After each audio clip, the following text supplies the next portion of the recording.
ముందుగా fathers day సందర్భంగా మా నాన్నగారికి హ్యాపీ ఫాదర్స్ డే నాన్న. వాళ్ళు ఉన్నప్పుడు మనకు తెలియదు. ఆయన చాలా మంచివారండి. ముందుగా ఆయన గురించి నా మనసులోని మాటలు చెప్పాలనుకుంటున్నాను. వీడియో మీరు ముందుగా చూస్తున్నట్లయితే ఒక లైక్ చేయండి, సబ్స్క్రైబ్ చేయండి. మీకు నచ్చితే ఇప్పుడే లైక్ చేయండి, సబ్స్క్రైబ్ చేయండి. ఆయన భావాలు ఏంటంటే అండి, చాలా కమ్యూనిస్ట్ పార్టీ, చాలా మంచి భావాలండి. ఎప్పుడు ఇతరులకు హెల్ప్ చేయాలి, మనకున్న దానిలో ఇంటికి వచ్చిన వాళ్ళని గౌరవించాలి, వాళ్ళకి మర్యాదలు చేసి పంపించాలి, ఏదైనా ఆపదలో ఉంటే హెల్ప్ చేయాలి. ఇదేనండి ఆయన మనస్తత్వం. ఆయనకు దగ్గ భార్య అండి. అదే 5ంటికి లేస్తే రాత్రి 12 దాకా చేస్తూనే ఉంటుందండి. ఇంట్లోనే 10 మంది సభ్యులు, మళ్ళీ వచ్చేవాళ్ళు, పోయేవాళ్ళు, హాస్పిటల్కి వెళ్ళేవాళ్ళు, హాస్టల్స్లో చేరేవాళ్ళు, చదువుకునేవాళ్ళు, కనేవాళ్ళు, డెలివరీ అయ్యేవాళ్ళు, పెళ్ళిళ్ళు చేసుకునేవాళ్ళు, బాగోనోళ్ళు అందరూ వస్తారండి. ఎందుకంటే ఆ రోజుల్లో మా నాన్నగారే కొంచెం జాబ్ పర్సన్ అండి.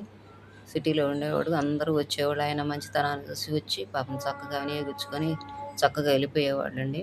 కానీ ఏనాడు ఆయనకు మంచి మాటలు చెప్పడం కానీ, ఏదైనా ఏనాడు ఆయనకు హెల్ప్ చేయడం కానీ ఏదీ లేదండి.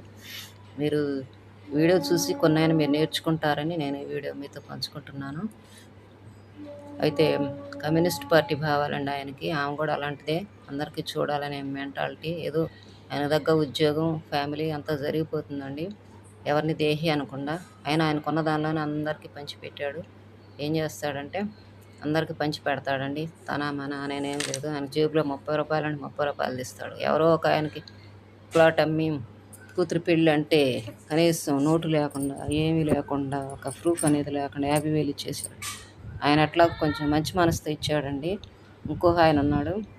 ఆయన ఏదో ఇల్లు కట్టుకుంటున్నాను, ఏదో పెళ్ళి అని చెప్పి ఆయన తీసుకుంటే ఆయన డబ్బులు కట్టకుండా ఆయన ఎగ్గొడితే ఆయన స్థలం అమ్మి ఆయన అప్పు తీర్చాడు. ఇంకొక ఆయన ఇల్లు కడతానని చెప్పి 50,000 సిమెంట్ బస్తాలు అవి ఇవి తెస్తానని చెప్పి ఇది మంచితనం చూసుకొని కొన్ని తెచ్చి పడేసి అక్కడ పడేసి వెళ్ళిపోతేనండి ఆయన మోసం చేసి వెళ్ళిపోయాడు.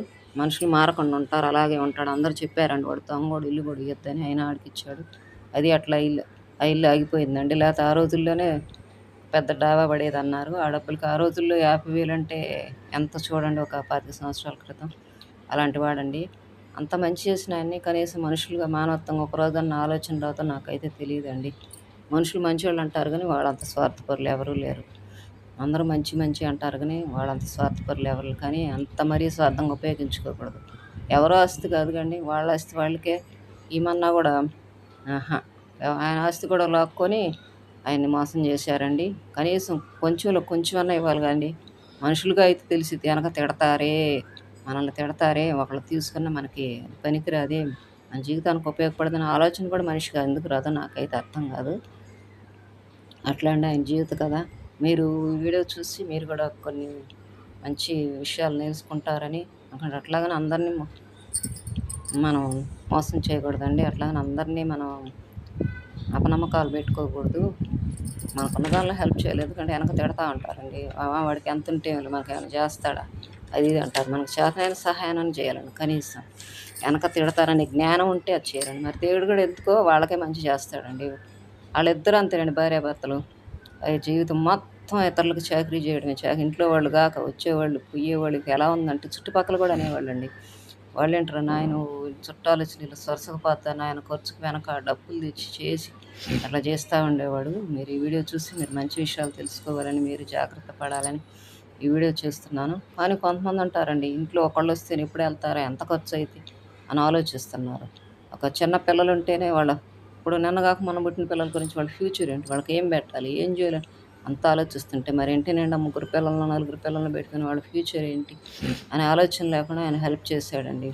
కనీసం మనుషులకి కొంచెం కూడా మరి జ్ఞానం అనేది ఉంటుందో, బుద్ధి అనేది ఉంటుందో నాకైతే తెలియదు. అందుకనే నా మనసులోని బాధ, నా మనసులోని మాటలు మీతో పంచుకోవాలని ఈరోజు ఈ వీడియో చేస్తున్నాను.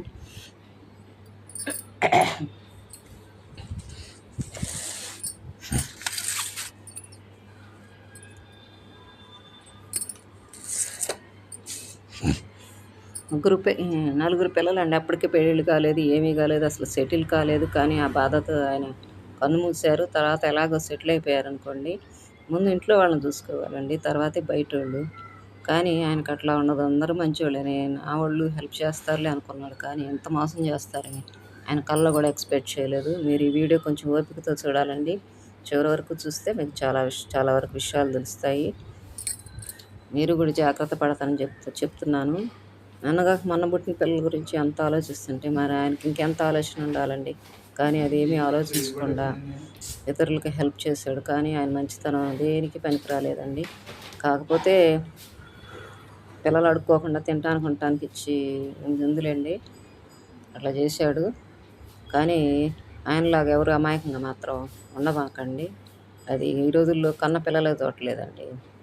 కన్న తల్లిదండ్రులు కన్న బిడ్డలే చూడట్లేదు. అలాంటిది ఎవరో చూస్తారు, ఏదో చేస్తారు అనుకోవడం అవన్నీ చాలా పెద్ద అపోహలు. మన జాగ్రత్తలు మనం ఉంటూ మన కోసం కొంత దాచుకుంటూ చూస్తే మన పిల్లలే చూడాలి తప్పితే ఎవరో చూడాలి. అయితే అంత స్వార్థంగా కూడా ఉండకూడదండి. ఎదుటి వ్యక్తికి సహాయం అనేది చెయ్యాలి. అనాస్తులు మంతస్తులు ఏమైనా మొత్తం రాసిస్తున్నావు ఏంటండి? ఉన్న దానిలోనే సహాయం చేయాలి. లేకపోతే వెనక తిడతారండి. ఆ విషయం కూడా గుర్తుపెట్టుకోవాలి. మనిషి అన్నవాడు ఇవి ఇంతేనండి. ఈ వీడియో మీకు నచ్చిందా లేదా? మీకు నచ్చితే ఒక లైక్ చేయండి, సబ్స్క్రైబ్ చేయండి. థ్యాంక్ యూ అండి.